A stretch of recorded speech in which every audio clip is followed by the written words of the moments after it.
नमस्कार सर्वांना, Rupali delicious kitchen मध्ये आपलं स्वागत आहे। आज आपण गोड पदार्थ बघणार आहोत। असा झटपट होतो, तुम्ही सणाला गोड पदार्थ म्हणून असा करू शकता।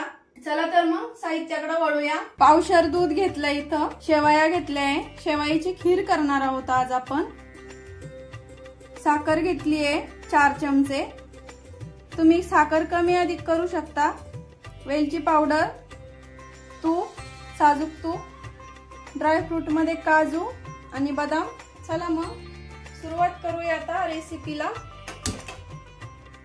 सुरुवातीला मी पातेलं गरम करायला ठेवलंय।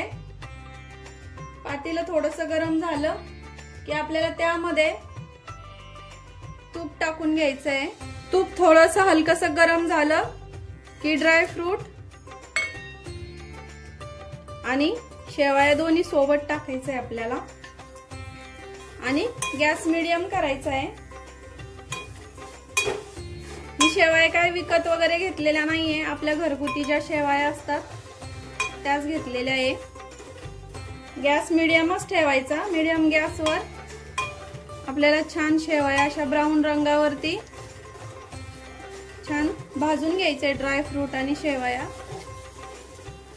अगदी झटपट होते हे 5 ते 7 मिनिटात। शेवई छान ब्राऊन रंगावरती यायला सुरुवात झाली की आपल्याला इथं वेलची पूड टाकून घ्यायची आहे। थोडे मिक्स करायचं आणि यामध्ये लगेच दूध टाकून घ्यायचं आहे साई सकट। खूप झटपट होते ही शेवयाची खीर। आता आपल्याला एक उकळी घ्यायची आहे।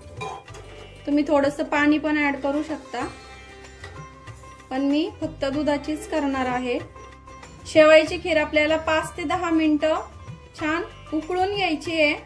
दुधाला थोडीशी उकळी फुटायला लागली की लगेच आपल्याला इथं साखर टाकून घ्यायची आहे।